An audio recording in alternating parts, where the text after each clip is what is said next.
SA is a rural development program that aims to contribute to poverty reduction and to empower the rural populations in their intervention areas with the control of their social and economic development. For Phase 3, 2007-2009, SA stopped acting at a local level to work with meso-level partners called boundary partners, which are the partners of different types such as communes and producer organizations. This change in intervention level urged the program to adopt a planning and a monitoring evaluation method that allows to identify and monitor the boundary partners' behavioral changes that are needed for the actors, who are the core final beneficiaries, to benefit from structural conditions that foster their development. This method is known as outcome mapping.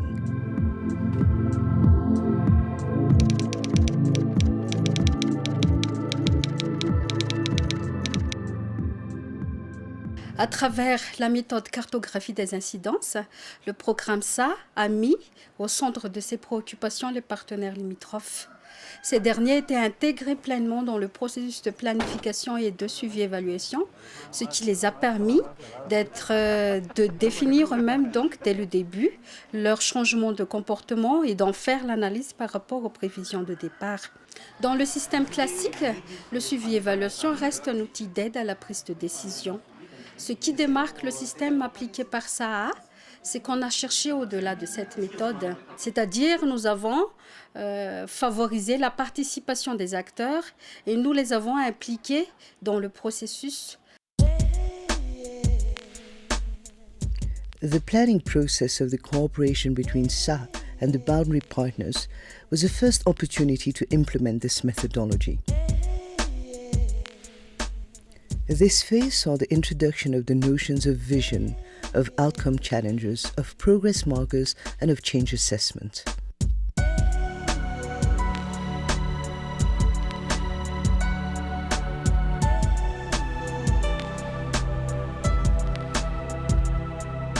The vision describes the ideal situation the boundary partner wants to attain in a time frame that he himself has defined. The outcome challenges are behavioral changes the boundary partner deems necessary to fulfill his vision.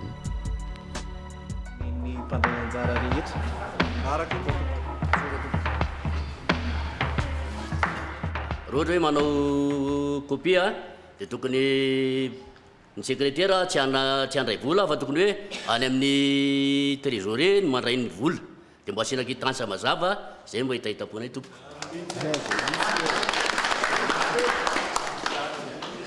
Zay moa tompoko araka mampivarotra anay eo an-tsena dia mandoa zay ny dika ara-dalàna mandeha ny resaka boma mandeha ara-dalàna moa hoe mba tonga soamantsara ny amin'ny commune ny fitantanana momba zay resaka vola zay soa tompo. Mba mankataka zay mbo atao le mangarahara tokony atao afisy ny afiseny isam-bolana na isa-telo volana ny vola miditra sy mivoaka amin'ny commune. Zany no andrasa mivoaka ary zany resahan'ny olona maro mihitsy ny any ivelany any. Tokony ny olona tsirairay zany ampiakatra ny taniny aty amin'ny commune ary andoavana hetra satria mampalahelo mijery ny tany fandoavana hetra tany ao amin'ny commune sy ny hetra trano. Io nefa zany raha tsy miakatra plus de 75% sarotra be ohatsika niditra amin'ny ao autonomie. Dia misy zany le vinavina tosika commune hoe ampidiram-bola ho asainkiosany a malaina mandray andraikitra zany any ambanivohitra tsy mba hita le tambeny midy makany aminy. Dia eto amintsika ny efa simbasimba daholo ny pompe dia lasa rano tsy dia ara-pahasalamana loatra ny sotroina nefa raha olona tsy salama angamba tsy afaka mandroso dia mba tsara jerena kely zay.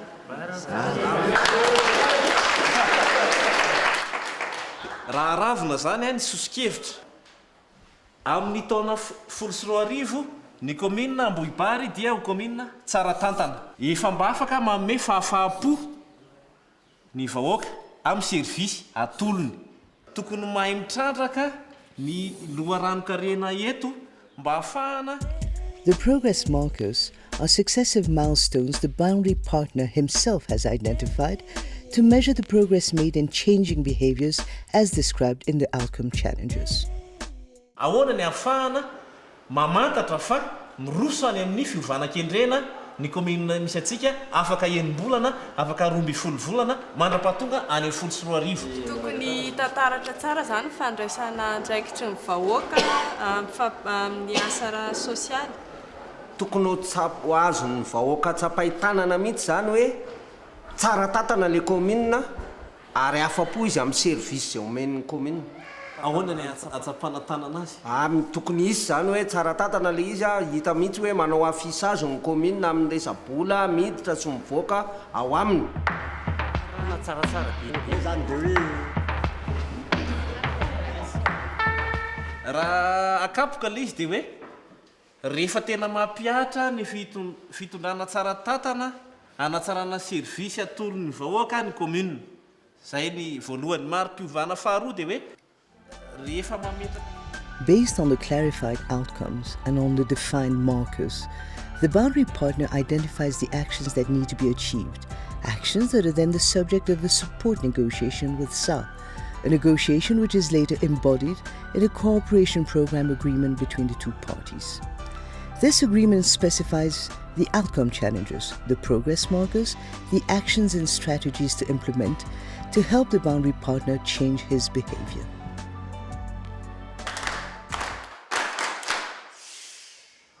Ça n'avait aucune expérience pratique sur cette méthode cartographie des incidences et il nous a fallu recourir à une expertise externe pour nous accompagner dans la mise en œuvre de la méthode.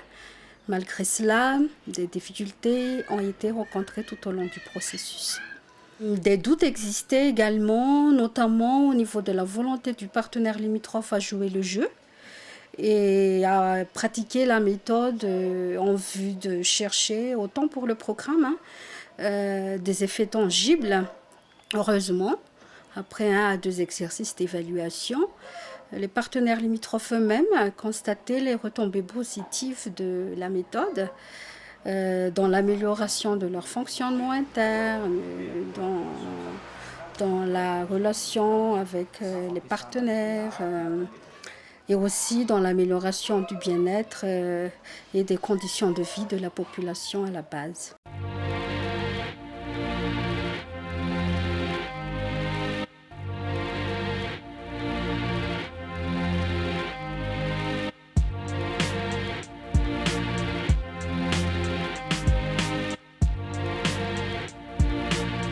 The boundary partner is fully involved in the monitoring evaluation process to measure the results after a 6-month implementation period. The monitoring evaluation system comes in 3 stages: the boundary partner's own self-evaluation, the joint evaluation of each of the partnerships between SAHA and the boundary partner, the two-way perspective, a SAHA in-house session to analyze the data collected. The self-evaluation is an exercise in self-assessment by the partner of the progress made towards the targeted outcomes. The boundary partner uses his own progress markers to measure the steps he has accomplished. The SAR program is not a part of this self-evaluation process, which is the boundary partners alone. Dia horaisitsika zany ny mahatrevi-pivana voalohany izay mikasika ny hoe ny coopérative afaka manazava ny antom-pisiny, ny fifampitondrany ary ny fomba fiasany. Fiovana nisy teo aloha zany ampatsahivana antsika zany fa hoe efa afaka manazava ny antom-pisiny ny coopérative, fa amin'izao fotoan'izao zany atsika dia mba aiza indray.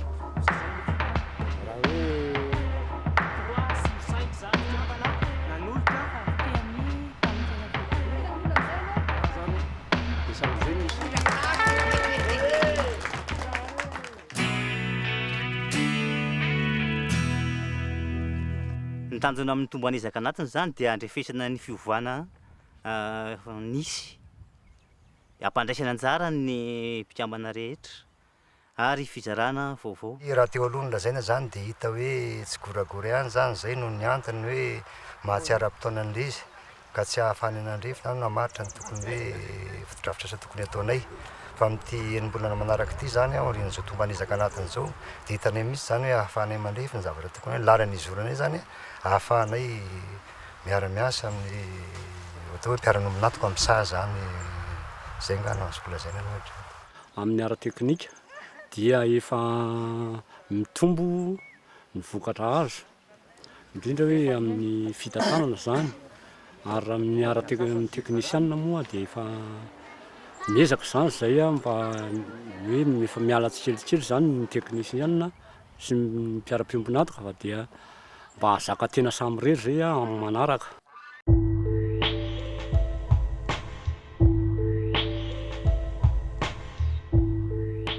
The joint evaluation is a session during which the results of the boundary partner's self-evaluation, as well as the program's assessment of the progress made by the boundary partner in reaching his outcome challenges, are compared and discussed. During this exercise, SA and the boundary partner identify the opportunities for improvement together, notably the adjustment of the implementation strategy for the next 6 coming months. Each boundary partner describes the markers identified by descriptors based on key information and practical illustrations related to his daily life. The consolidated key information subsequently allowed to draw a joint assessment framework per boundary partner category, notably the OPFs, the communes, the groups of communes, the umbrella rural civil society organizations.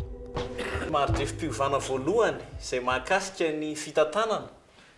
Mihatsara ny servisy atolotry ny commune ny mponina ao aminy izay nosokajiana anankiroa dia hoe manatsara fomba fiasa sy ny fandaminana ao anatiny ny commune dia azo heverina ho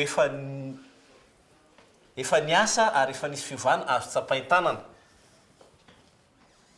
Zay ny fahitanay commune miaraka amin'ny akolafikery anio mari-piovana voalohany io.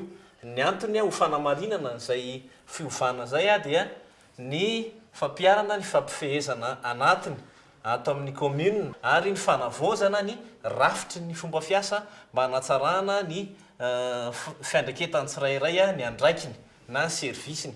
Eo ihany koa ny efa fahazarana manao ny tombana anatiny amin'ny fanatanterahana ny asa na isan-kerinandro zany na isam-bolana.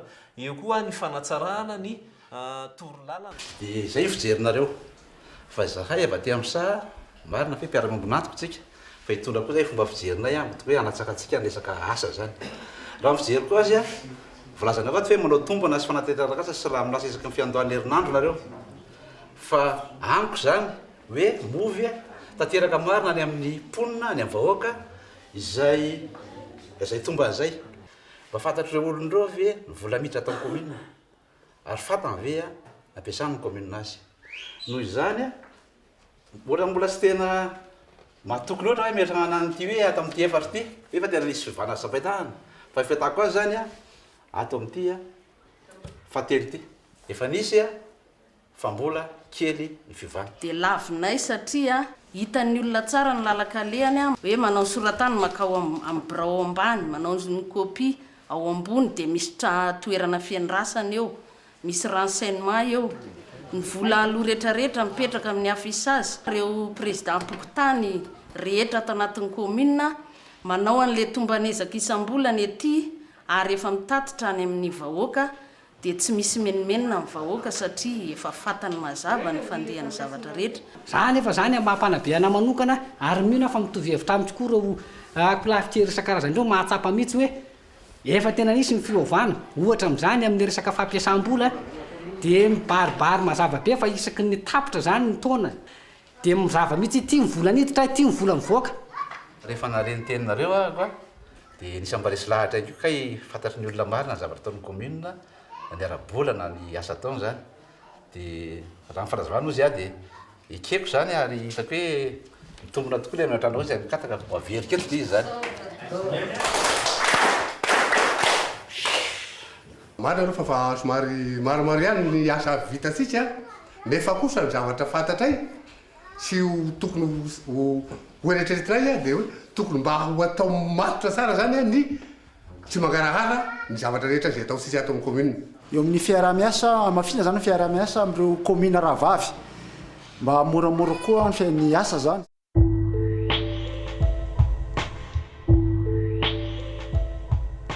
Raha mifampiarana an'ireo fizona vaovao sy fanambana tamin'ny mpiara-miombonantoka ny jerena dia hita hoe nanana fahasiarana azy teny am-boalohany satria ireo mpiara-miombonantoka tamin'ny sary eo dia vazatra miasa tao anaty tetikasa raha zavatra janatana zany dia hoe zavatra hita maso fa eto kosa dia hoe vivantoetra no zava-dehibe amin'ny maha-olona mihitsy zany dia ohatrany hoe tsy tsapany tsara zany hoe ny vivana toetra ny tena mitondra fampandrosoana fa mieritreritra foana hoe zavatra mivaingana hita maso zany. Mitondra fahaizana mijery sy mamaritra ny endrika tiana tongavana any aoriana ary mitondra fahazarana manombana ny ezaka anatratrarana izay fiovana izay ary indrindra mitondra fiarahana miasa sy fiarahana mandray andraikitra avy amin'ireo akolafikery sy ahafantarany ny ezaka iarahana manao amin'ny fiaraha manombana ny ezaka izay atao. Efa hita daholo zany zay hoe tia ny zava-misy dia tia ny lalakizorana dia nandavitra davitrasy vita zany ny davitrasy iny zay vao nanatotosa asa natao raha ny teo aloha zany dia tsy nisy zay fa amin'izao fotoana izao zany tena hoe fiovana ngeda be satria misy fandraisana anjara amin'ny be maro tao anatiny. Tsapa mihitsy zany na avy any fotony any amin'ny vahoaka makaty zany ny fampitam-baovao na ny avy aty amin'ny commune mihitatra makany amin'ny sampana samihafa na any amin'ny fokotany. Samy mahatsiaro ho tompona andraikitra amin'ny viana sy ny fanatanterahana azy ny vahoaka manontolo. Zava-dehibe ny nahafantatra ny viana mialoha satria nahafana ny fampizara ny zavatra tiana fiovana tiana hitranga. Matetika ihany koa zany ao anatin'le rehefa difotra ao anatin'le fanatanterahana an'le asa dia hita fa manjavozavo ny fifandraisana asa-tanterahana sy ny ezaka atao. Fananana viana dia mahamoramora ny fanatanterahana ny zavatra atao rehetra. Ny tsy manana viana kosa dia mionona fotsiny amin'ny zavatra mitranga. Lasa nipetraka ho fanampy sy lokaloka ho an'ny tsirairay zany teny hoe fiovana zany. Lasa tsy asa fe asa fotsiny manatanteraka asa fotsiny fa tena miopana makany amin'le tanjon'ny fiovana no zavatra tiana tongavana. The two-way perspective takes place after the joint evaluation. This session brings together those in charge of the different units: operational, thematic, administration and finance, monitoring and evaluation. The goal of the exercise is to compare the thematic or operational perspectives, to consolidate information, to learn together, and to adjust the implementation strategies according to the boundary partner. Nous sommes maintenant sur la mise en œuvre des services économiques adaptés, intrants, formation, commerciaux et accès aux finances, etc. Comme indication clé, il y a tout d'abord le service commercialisation, c'est-à-dire l'opérationnalisation des 3 points de vente, dont un nouveau marché de Sabouze. Et le service point de vente est géré par des agents salariés qui assurent la comptabilité des produits et de la vente. Il y a aussi le service intrant, c'est-à-dire l'approvisionnement fil pour les tisserands de filets pendant la fermeture de la pêche. Donc, comme stratégie, on avait adopté le fonds revolving et aussi pour l'organisation de l'approvisionnement en alvin des fruits pour l'empoisonnement des lacs. Ceci, c'est en collaboration avec le comité local de base dans l'Andy Est.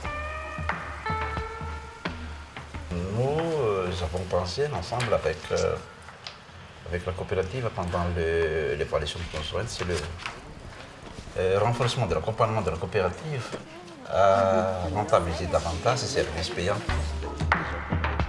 Il y a toutes les renseignements dans cette financiers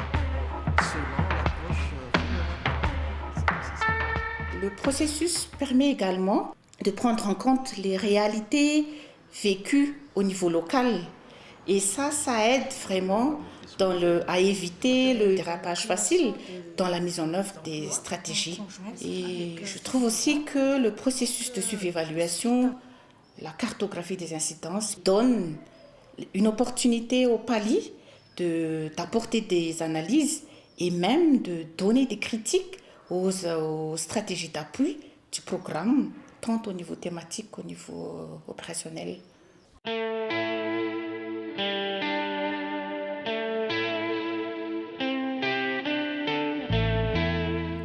Afterwards, the consolidation by boundary partner shows an overall perspective of the changes that are visualized in the form of a histogram, the factors of success that led to change, the blocking factors, and the necessary adjustments. The findings of this stage make up the roadmap for the next 6 months.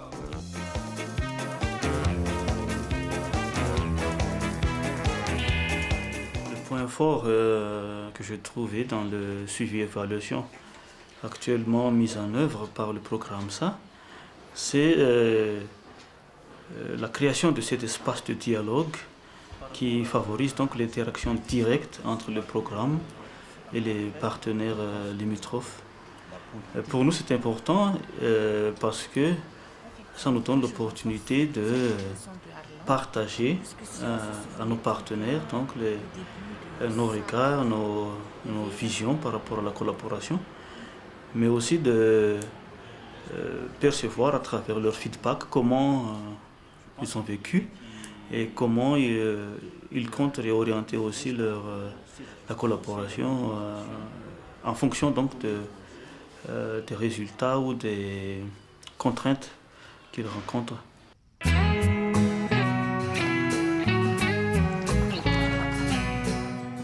Aucune méthode n'est parfaite. Néanmoins, la méthodologie Outcome Mapping ou cartographie des incidences met les partenaires au centre des préoccupations d'un programme de développement. Elle promeut le développement par et pour l'homme. Et ces aspects-là épousent entièrement la philosophie du programme SA. Cela se voit par exemple au niveau de sa finalité. SA cherche à renforcer la maîtrise d'ouvrage et l'empowerment des partenaires. Et pour cela, il veut attribuer aux populations rurales de ces zones d'intervention la maîtrise de leur développement économique et social. Et cela se voit aussi au niveau de son approche. Ça met à disposition des partenaires directs, des accompagnants de proximité pour les aider à se responsabiliser, à réaliser leurs initiatives ou leurs projets. Actuellement, le défi du programme SA est de voir dans quelle mesure on peut prendre en compte l'aspect quantitatif dans un système de suivi-évaluation basé sur des appréciations qualitatives.